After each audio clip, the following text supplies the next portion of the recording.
Hey guys, it's Amy. Sorry, I just need to quickly interject here. I just want to let you guys know I do laugh throughout this podcast, and it is not because it's funny in the slightest. It's just because it makes me really uncomfortable. Talking about children getting hurt, it makes me really uncomfortable. And if I think about it too long, I get really upset.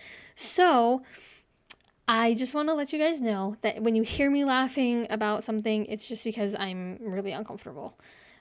I know that a lot of people laugh when they're uncomfortable, but I want to preface now that none of this is funny to me.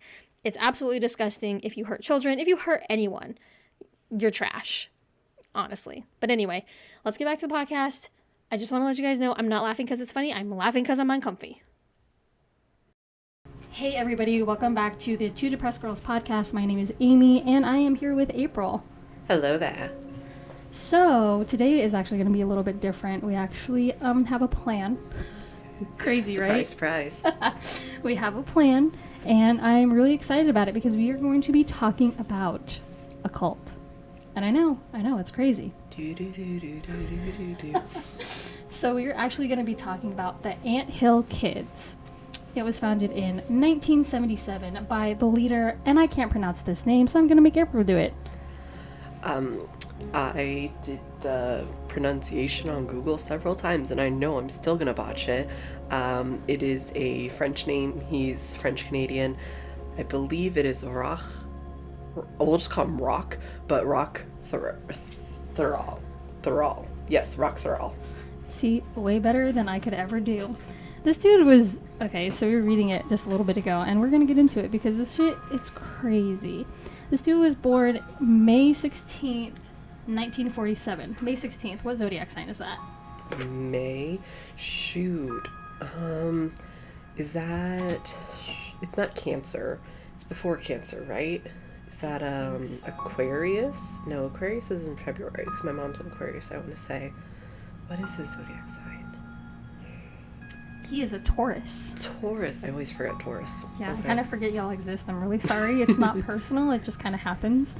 So he was a Taurus, so that's pretty interesting. Yeah, I don't think there's many Taurus cult leaders, but I could be wrong. Don't quote me on that. He also died in 2011, but we'll get more into that. He was stabbed in the neck, so that's pretty fun. By a cellmate, no less. Yeah, by a cellmate, no less. And he was stabbed in the neck with a shiv. Did you know there's a difference between a shiv and a shank? I did not know that. April? So I actually found this out last night when I was watching Good Girls on Netflix. It's harder to be killed with a shiv than a shank, if you can believe it. So a shiv is typically fashioned from a toothbrush using a heat source to melt it down, which, I mean, how the hell do you come across a lighter in jail? Regardless. Honestly. So it's a blunt-tipped object. So you use, blunt force, in the neck to kill someone. Whereas a shank, that is a sharper object. You get it from like a can, like the lid of a can, how it's sharp, or piece of a license plate. So that was the shiv versus shank segment with April. I thought they were all the same thing, if we're being completely honest. She was like, there's a difference, right? And I was like, wait, what? There's a difference between that? I thought they were all just stabby things. They are not. So, also, too, there is a book called Savage Messiah, and we'll get more into his, religion background, because it kind of plays a big part. But there's a book called Savage Messiah, and apparently there's a TV movie as well with the same name. And it kind of gives more detail. I wanted to watch it beforehand, but we ran out of time. It's already 7:16, so we need to get this ball rolling. Also, what I wanted to mention, this dude had 26 children of his that he fathered. Like, they're all his kids, not just like, yeah, you're my adopted son or daughter from this cult. No, they were all his kids. So yeah, we're going to get more into the graphic detail about this, and I'm going to let April take it away because I want to hear more about this, and I'm really interested because it's really, really gross. We're going to try to keep the grossness to a minimum. But trigger warning, there's talk of sexual assault and abuse and just regular abuse. Mutilation. So we've got a lot of stuff that we're going to talk about that if you're squeamish about any of this, go to a different podcast because this is not the one for you. So, Rock had a very religious background. It is a religious cult, as most, if not all, cults are, which is something that both Amy and I came to realize. It's like, why is it always religious cults, you know? You don't really hear just regular cults. I mean, maybe Children of the Corn, but I think that was still a religious aspect. Yeah, it's really weird that most cults, they kind of revolve around religion. I've always thought that was really weird, just because religion is such a weird thing to begin with, to me anyway, and I grew up in a really religious household, so it's interesting to me that most cults, they usually have something to do with religion.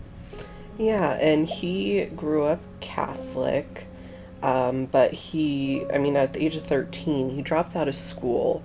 He was at a religious school, and he developed an obsession with the apocalypse in the Old Testament. And that kind of then transcended into his conversion to the Seventh-day Adventist Church. And he kind of followed their way of life and everything. He cut out alcohol, tobacco, processed foods. But he actually was kicked out of that church because he tried to gain leadership. So once he was kicked out of that church, he decided that he was going to form his own. Because Rock thought that he was sent from God and he was going to be everyone's savior. So he did this by, of course, constructing his cult. They had their commune. And he just was a very brutal man. He was a horrible person that just liked to beat, torture, kill. He seemed to really enjoy causing physical pain to people. 100%. It seemed like he almost, reading all of this research and having her read it to me, it sounds like he almost got off. Yeah, honestly. On causing people excruciating pain. And it's not like, he ripped out a fingernail. It was way more than just that, which we're going to get into. So get excited for that, I guess. So, the first thing in order for him was to build his commune, his cult. And, he did that the same way all cult leaders do, I gotta marry all the women, I gotta get them all pregnant. So that's how he fathered 20 of the 26, children. Why? How do people fall for this? I get it's brainwashing. Mm-hmm. But it's really weird to me. And so he had started his reign of brutality on, unfortunately, a 2-year-old boy. Ugh. This was the first documented episode of his. A little boy, it's a French name, so I'm gonna struggle. Samuel Gilguer. He had difficulty urinating. And like any 2-year-old would. Yeah, of course. Like any 2-year-old learning to go to the bathroom would struggle. And Rock was not a good dad because he didn't accept that it's just part of life. He decided to take it into his own hands. And he sliced open the boy's genitalia. And thought that would solve the problem. Even Portia is upset by this. Like, my dogs are up here with us right now, and she's grunting and like, ew. You hear her crying, so she's even upset by this. Yeah, she's protesting as well. So, of course, this didn't solve the problem. Samuel,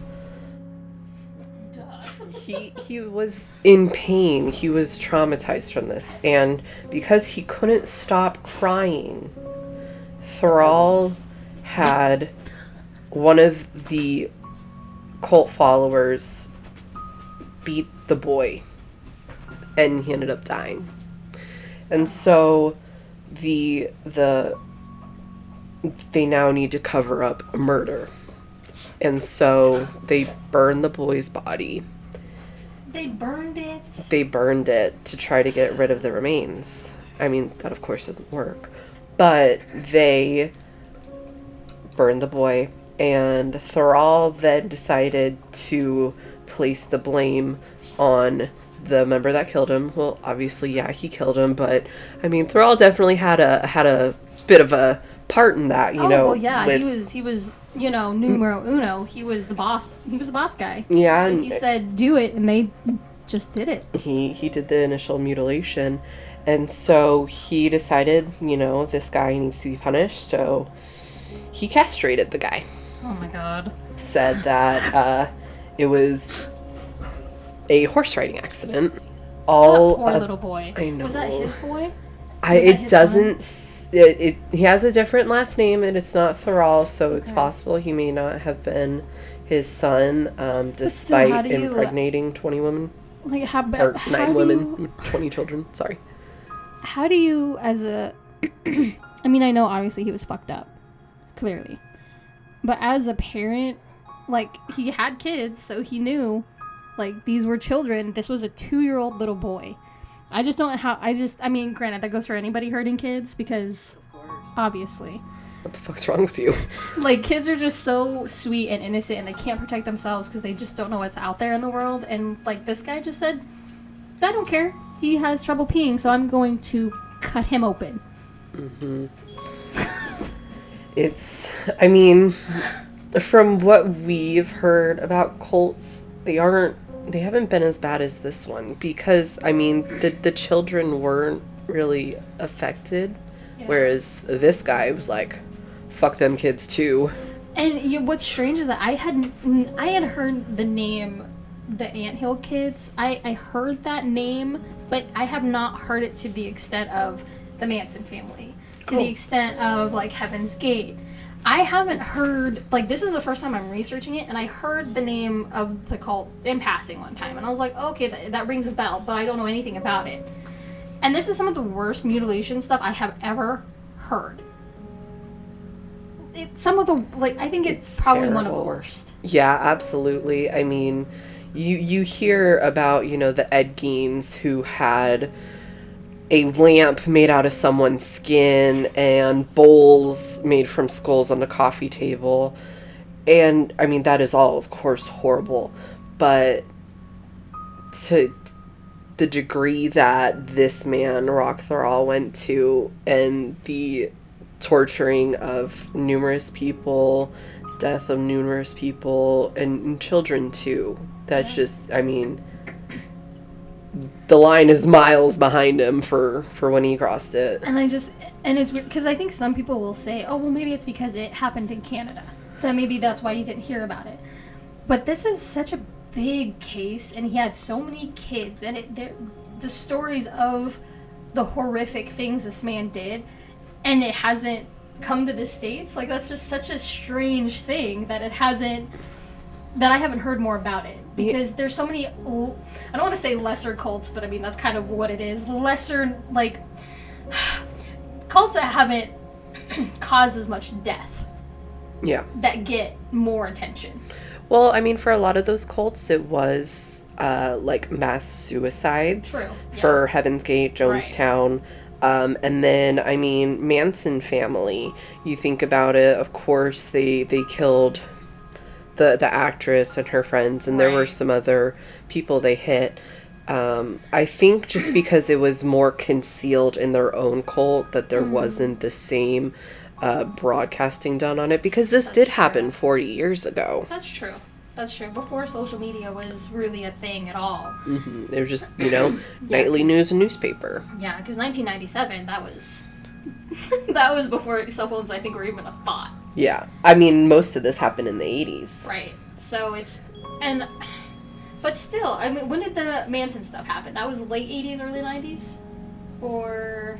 I want to say it was around the same time, like the 70s and 80s. Yeah, see, that's what I'm thinking, and that's just so strange to me that it's still... But, I mean, I don't think, besides the other big cults that had mass suicides, I don't think there was many that caused harm to as many as their members. You know what I mean? Yeah, that really wasn't a thing. Because, as a member of a cult, you're supposed to have privileges that other people don't. Mm-hmm. So I feel like this is strange because yeah, they were members, but they got treated like ass. Yeah. Clearly. Jonestown, from what I understand, had a little bit of that torture and abuse within the community, but this one is just at a whole nother level. And to children too. I feel, and I think you said that earlier. Fuck them kids too. I think that was his mentality. Yeah. And I mean, going into it, you did compare, you know, that this isn't an American cult, so maybe there isn't that same level of knowledge. Yeah, exactly. Yeah. And so what brings me to this point is they did find Samuel's body. So they knew that that had happened, and they were all arrested, as they should have been. And unfortunately, they were all released. What? They were not held in jail or prison. They're just like, you're free to go. And exactly. So let me get back to that point that I was at. Yeah, it says that they were all arrested and they were charged with criminal negligence causing bodily harm, but they were subsequently released. And so my understanding of the Canadian justice system is they are not as stringent with their verdicts and laws as we are. While we do say you're innocent until proven guilty, they're even more so. Whereas they are really not ones to have such harsh judgments because they are looking more at rehabilitation of the people to push them back into society. Whereas we have our life sentences, we have our death sentences, you know, capital punishment. That isn't a thing in Canada nearly as much, if at all. So there is that difference there.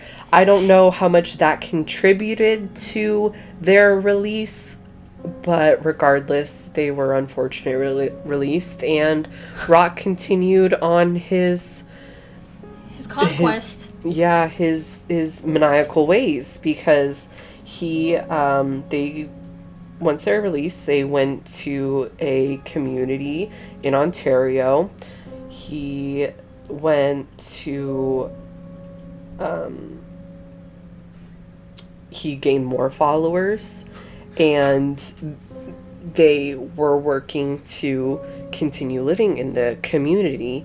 And kind of funny, you know, they're in Canada, they're making maple syrup. Oh my god. And so they're doing some other stuff. I just thought it was funny that it was mentioned maple syrup. Yeah, it's stereotype. Canada, can't get away from it. I mean, they did other things. They made preserves, they made bread, they smoked fish. And this is kind of where Thrall coined his name, the Anthill Kids, because he said that his followers were like little ants working on an anthill. It was interesting because I was reading another article that said he named them that because of basically how hard he worked them. You know, he, like little ants on an anthill, but like it's, again, it goes back to that I've never really heard of another cult abusing their members like this guy did.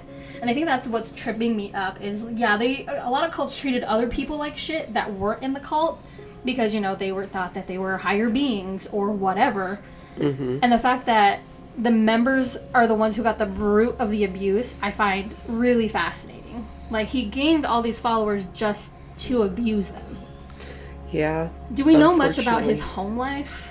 It didn't really discuss a whole lot besides just his religious upbringing, but let me just double check. Okay, unfortunately it did say that his father was abusive towards him throughout his childhood, so that is a contributing factor. And that's what, I think that's a common theme in a lot of cult leaders. Yeah, absolutely. They were abused as kids, they got pushed around as kids, so, you know, they kind of saw that, they emulated that because kids are like sponges, they learn everything that they see or hear.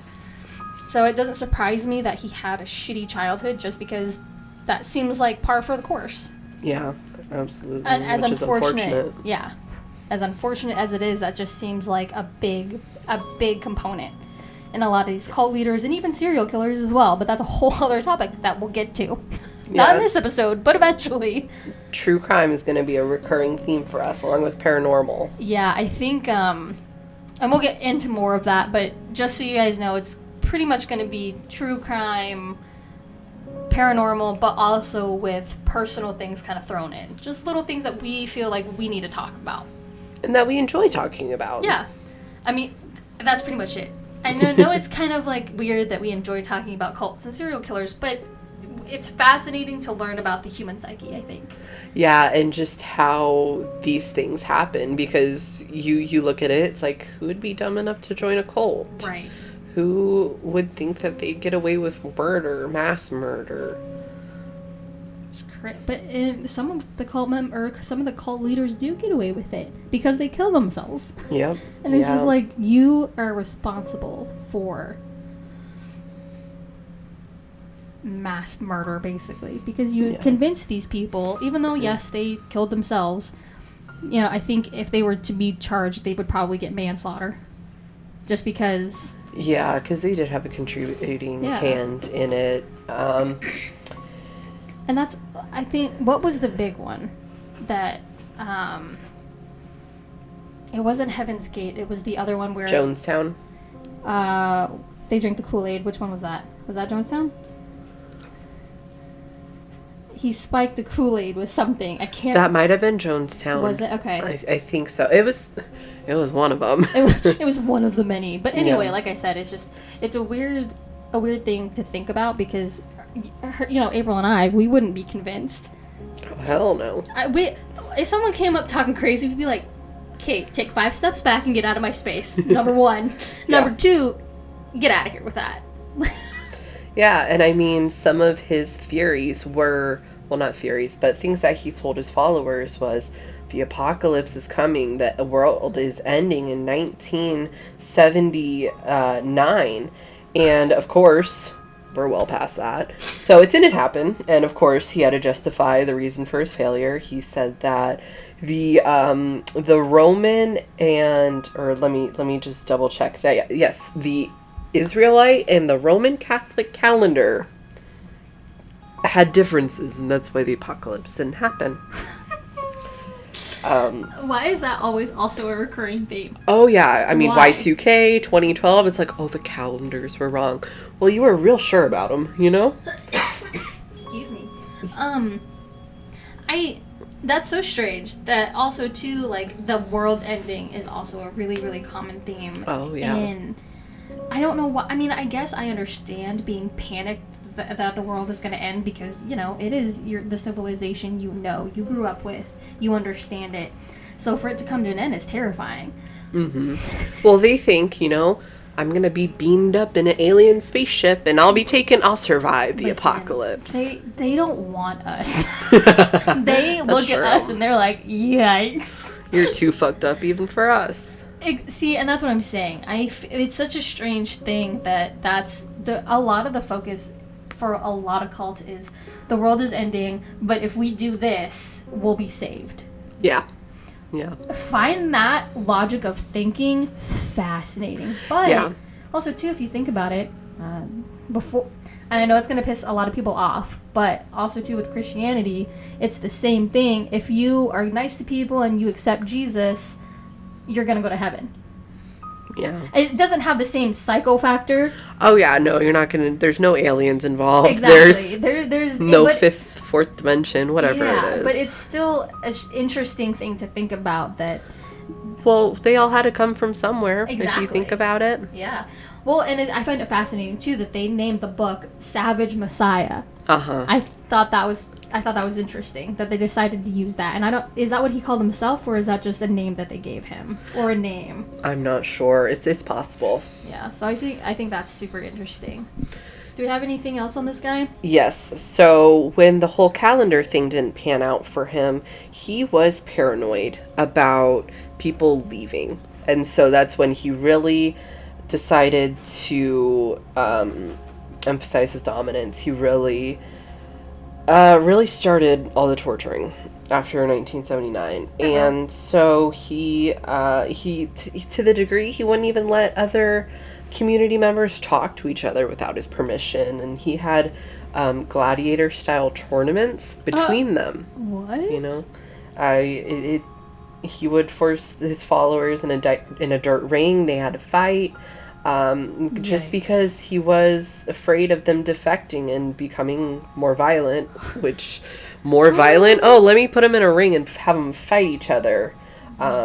He would hit them with belts, hammers, axes, the flat side of them, so that it would create the welt rather than, actually cutting into them. But it didn't stop there, because he had them break their own legs with sledgehammers. What? He had them sit on lit stoves. They had to shoot each other in the shoulder. The list goes on and on. The more we talk about the torture, the more my dog gets upset. I swear to God, she understands some of this stuff. It's okay. They had to cut off each other's toes. If he was thinking that someone might leave, he would hang them from the ceiling, pluck out their hairs, and unfortunately there's a long history of defecation in this cult, because he would defecate on them. Ew. He would make them smear feces on themselves, each other. They had to eat it. He had a lot of interest in shit for some reason. Do you hear this? Portia's getting really upset about this whole defecation talk. She does not like it. She is not a fan. And the children weren't immune to this torture. He would nail them to trees and have other children throw rocks at them. What? Yeah, there was at a point where a mother was so scared. She had just had a baby, and she was scared of having thrall around her baby that she left it outside. And they're in Canada, and it died from the cold. But she didn't want. But that was a Thrall better to get his death hands than on the being baby. near him. Yeah, which is that just. It goes to show. That proves to you how gnarly this dude was, because Portia, go lay down. Sorry, guys. Yeah, this is the real life of having pets. They just kind of come in your life and barge in and make themselves known, and they go away. That's kind of just what my dogs do. But anyway, that proves to you how really psycho this guy was, because she would have rather had her baby die in the elements, in the cold, getting hypothermia, than die by the hand of this psycho cult leader. Yeah. And as a woman, I feel like I know there's women murderers and cult leaders and stuff, but most women, we could never. Oh, absolutely not. When it comes to children, I think most women have the same outlook on it as we protect them with our lives. Oh yeah, protect your young. I would protect, and I don't have kids, but I would still, if an unknown child, unknown to me, is in danger, I would risk my life to save that kid. I don't give a shit whose kid it is. Oh, absolutely. I don't care. It's, they're our future, we're motherly instinct. I'm not a mother, Amy. Yeah. We don't have children, but it's still in there. But it's still instinctual, and just because we're, I think, women, and we have certain compassion for children, that we're like, no, that would and I think that's what we need more of in the world, more women that are like, F this. Yeah, absolutely. Unfortunately, with the death of that baby, it did once again bring in law enforcement, and still nothing. Luckily, the children were taken. Okay. Good. So they were removed from the out situation. Yes, so Children's Aid did get the children out and saved them. But there was no further investigation done. So the adults in the commune, in the cult, I keep calling it commune, but I'm trying to say cult. So the adults in the cult, there was no investigation done on them. So they were still there. They were still subject to Thural's torture. Okay, did law enforcement find the baby outside dead, or how did that come about? Because how did they find the kid? Or did they take him to the hospital, or... I'm not finding a lot of details on that. Okay. It is simply saying that The child brought in law enforcement? yes, brought in the investigation, got the Interesting. kids out, but the rest of the members were left there. There was no additional investigation done, which is really weird Law enforcement because dropped the ball on this one. 100%. And I see that a lot too. I feel like, they drop the ball a lot. So if the children are taken out of this situation, how was there no investigation done on who was torturing them? Yeah, how is that not thought number one? Like, okay, who's causing the torture? Yeah, like, okay, we got the kids out. They're going to be safe. They're placed in foster care. They're in a better situation than in this cult. Why was there no thought of punishment to the ones who were torturing them? How did they not think, why did that baby die? Right. Why did Samuel die? Yeah. So this is, they're on strike number 2. And so this did not stop Thrall, because he continued. He continued with his wicked ways. He became more violent. He started drinking.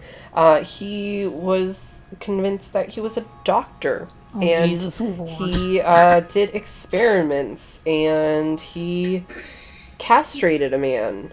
And he thought he could help a woman who had a upset stomach by punching her in the stomach, shoving a plastic tube up her rectum, and perform an enema with molasses and olive oil, thinking that's going to help the situation. He then made an incision on the side of her abdomen and pulled out part of her intestine. This man thought, oh, this is going to help her. Once that was stitched back up, she unfortunately did not stay alive much longer because of the chemicals in her stomach. Leaked into her abdominal cavity and corroded it, and she unfortunately died from this. But that just led to more experimentation by Thrall, because he thought, well, not only can I save him, I can also resurrect him. Oh my God. This is a little uncomfortable to talk about, but he had the woman, her name was Solange Ballard, he had his followers remove some of her uterus and then also some of her skull, because he thought, since he's the savior, his bodily fluids could bring her back to life. I'll leave it at that. His bodily fluids could bring her back to life. That's really, really gross. Yeah. I'm not going to say exactly what, but you get the hint. So, moving on. When that didn't work, he decided, well, I'll just have a little keepsake of her, and removed one of her ribs, and he kept that around his neck. So his next victim is his last victim. I said that weird, victim. Gabrielle Lavelle. I'm probably butchering that. I took Spanish in high school, not French. But Gabrielle, she said she had a toothache. I would not complain about any pain around this man if a stomach ache causes me to have an incision in my stomach and an enema done, and then all of a sudden my ribs around his neck. But regardless, Gabrielle said she had a toothache. Thrall removed a lot of her teeth. Thought that would solve the problem. He also chased her with a knife, which he obviously caught her because he severed a tendon in one of her hands. And okay. I hate to interrupt, but apparently Sam just texted me, and apparently there's a fire close to the house. He can see flames from where he's at right now. So I gotta go check to see if there is a house, or the mountain behind my house is on fire. So hold on, BRB. Listen to April. I'll be right back. Well, I suppose I will continue. Worried about Amy's situation right now, obviously. Hopefully everything is okay in the area. Is it? I see smoke for sure. Oh, shit.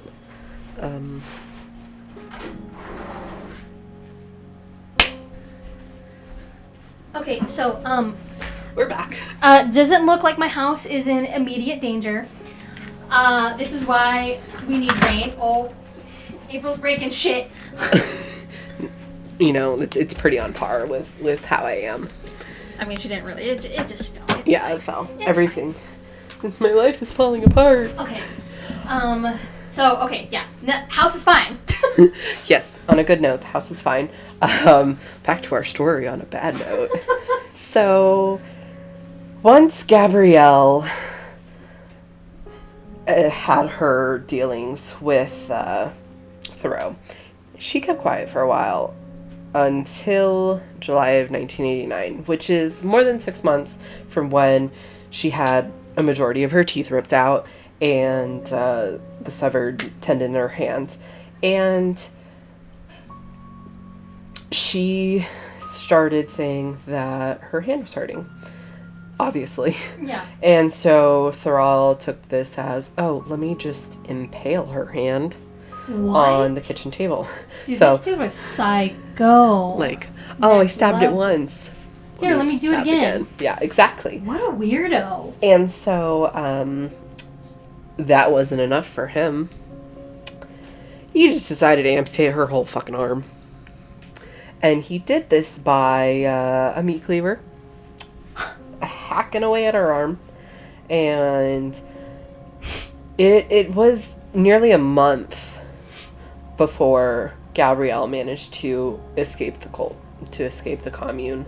Well, good on her for trying to get out of there, though. Yeah, she managed to hitchhike up to Toronto. God, that's so dangerous, too. Yeah, exactly. I mean, you got a stump for an arm as it is because of this guy. I'm actually not sure if Toronto is upward. I mean, I'm on a tangent, sorry. Thoughts with April. But once she got to a hospital in Toronto, she was able to tell them everything. She went into detail about all the tragedies and horrors she had experienced at the Anthill Kids commune, Anthill Kids cult. I keep mixing those up. You're good. They're the same. It doesn't matter.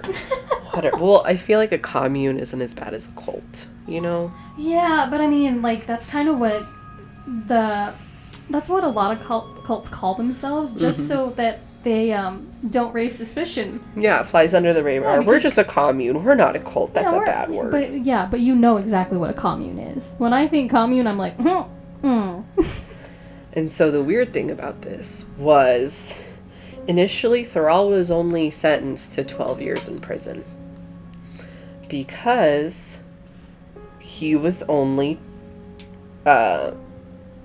charged for 3 counts of aggravated assault and in a 1 count of unlawfully causing bodily harm. But what? yes, one of the other cult members led law enforcement to the body of Bullard. Now, if you remember her, Solange Bullard, she was the one who had the stomach problem, who had stomach pain, was cut open, was assaulted. I mean, that's what happened. She was fucking assaulted. And I'm laughing died. because I'm uncomfortable. Yeah. It's not funny. I'm just really uncomfortable, okay? Yeah. So don't take that wrong. I'm laughing because I'm really uncomfy. Yeah, it's a fucked up situation. I mean, how did they not really connect the dots if he's wearing a person's rib on his neck? That was Bullard. Ding, ding, ding. That should have been the first clue to anyone sane. But doesn't that make you think like there's almost somebody that's covering it up? Honestly, that's a good possibility. Because it's just like, it's such a weird coinky-dink that all of these things were happening, all of these people were getting mutilated, dying, all of these things, but like nothing ever came of it. And then see, that gets into another whole other issue that I do want to talk about when investigators drop the ball. And I'm not saying I could do their job. I know it is probably horrendous and such a difficult thing to try to figure out who's killing who and whatever. But I feel like that was just too much coincidence around the fact that nobody was getting arrested. Yeah, I mean, this was the third instance in which authorities were brought to that cult. The first time, they were just freed. They found Samuel's body and they turned a blind eye or something. Maybe there wasn't enough evidence or something. The second time when all the children were rescued, how come that investigation didn't happen then? Why did it take more people's lives and more abuse and torture for them to finally be caught? And then for them to be only found guilty of how many? Did they even find him guilty of murder or anything? Yes, so after they found Bullard, originally they were only Thurall was only sentenced to 12 years. But once they found Bullard's body, they did convict him. Luckily, he pled guilty to everything. Good. So I don't know if there was a plea bargain with that. That in of itself could be an issue. But he did was sentenced to life in prison without the possibility of parole until 2000, which was a good 10, 12 years after his original sentence. Not enough. I mean, he did end up passing in 2011, as Amy mentioned, from, being shivved. But see, I feel like that was not enough pain for him. After causing harm to children, all bets are off, man. And, okay, so, I know a little bit about the prison system, not from, personal experience, but from a family member, without getting too much into it. And a lot of people, when they find out when other inmates find out what an inmate did to get in there, especially when it comes to children are pretty, hurting a child in prison is pretty taboo. I mean, it's taboo anywhere, but in prison especially, because a lot of those, it really is. And that's usually a lot of, besides riots and deaths in prisons, a lot of the deaths that happen because of somebody getting shanked or shivved because somebody found out what they were in for. Yeah, I mean, Jeffrey Dahmer, exact same thing, because he would, kidnap kids, young boys, young men, and would assault them. And then kill them. And that's just not okay. And he got killed. It's just, in the prison system, it's still very, very bad to harm a child, which, in their own right, I think that's very noble of them. No matter what they've done, that's still, clearly not everybody is on the same level of protecting children. So for criminals to be like, no, fuck you, you hurt a kid, you're dead. I listen, I understand it's still murder, it's not right. But again, protecting kids should be our number one priority. Yeah. I mean, if a hitman is even willing to say, you're more fucked up than I am because I went after adults, but you went after a child, I mean, that's saying a lot. Yeah. It's like, I'm trying to get away from saying that word, so people need to call me out so I stop saying because I can't find the right words. But I'm calling myself out. I understand I do it a lot. I'm working on it. Leave me alone. Again, the fact that criminals are like, you know what? You hurt kids. You're done. That should just be a indicator. Yeah. Of just how fucked up you are. Yeah, it really should. And I think people take for granted sometimes in prison, the inmates take shit into their own hands because they feel like those children have been wronged and they want to get revenge. Yeah. And again, I know murder's wrong. I get it. But when you hurt a child, I don't really give a shit what happens to you. I don't care. If I saw someone hurting a child, I'd probably run them over with my car. Obviously, I'd make sure the child is okay and away from the situation because I don't want them to be scarred. But I would still. But anyway, that was it. That was our podcast about the Anthill kids, and it was a doozy for our first one. Yeah, it absolutely was, just with so much discussion of mutilation and torture and abuse and defecation. Why was there so much shit involved? Well, honestly. That got us. We really didn't talk about much of it because there was a lot of it. It just understand it's a common theme. Yeah, like every other torture was something that had to do with shit. Yeah. It really was. But anyway, thank you guys for being here. Thank you so much for listening to us ramble and rant and rave and sticking around for 45 minutes and listening to possibly an ad before. Listen, we're trying to make this a thing, okay? So just bear with us. Go check us out on all our social media. We have Instagram, Facebook, and Twitter. Twitter is the only weird one. Look us up. It's the number 2 depressed and girls spelled GRLS. And that's for Twitter. Everything else, you can just look us up. Yeah, 2 Depressed Girls Podcast. You can just look us up. It's that easy. Twitter's the only weird one. I think you can search for that too, though. I think you can just type in 2 Depressed Girls. You don't necessarily have to type in the handle. Okay. April's telling me I need to shut up now. I Okay, gave her thanks, the bye. signal. Bye!